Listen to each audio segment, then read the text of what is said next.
let's quickly run through setting the time and aligning the hands on a G Shock GA-700UC. So first things first, we're going to want to make sure that our analog display is properly calibrated. That way when we set our digital time, our hands will also display the correct time.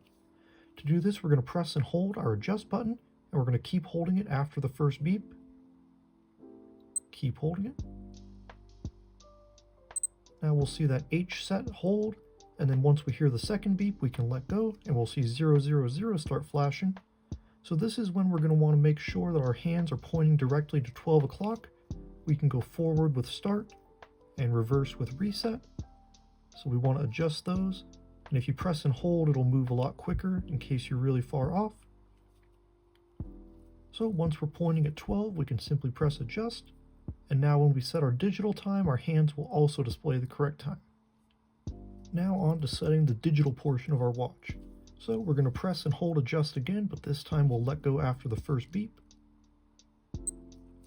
And now we'll see, usually it'll be defaulted to TYO, which is our time zone, start flashing. We can adjust this forward and back again with that start and reset. And to enter our next setting, we're going to press mode. Now we can choose daylight savings time, on or off. Mode again will allow us to choose 12 or 24-hour timekeeping.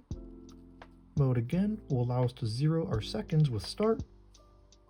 Mode again will allow us to set our hour, forward and reverse. Mode again will allow us to set our minutes. Mode again will allow us to choose our year. Mode again to set our month. Mode again for our day. Mode again will allow us to choose if we want our watch to beep or be muted. And finally, mode will bring us to this LT1 or 3, and that's simply how many seconds your light duration will go on for. Once we're done with all that, we'll simply press adjust, and now our watch will set itself to the correct time. Thank you guys so much for joining me in this quick time setting tutorial. I really hope everything was clear and helpful. If you're interested in more tutorials and watch related content, please do check out the channel and consider subscribing. Thanks everyone.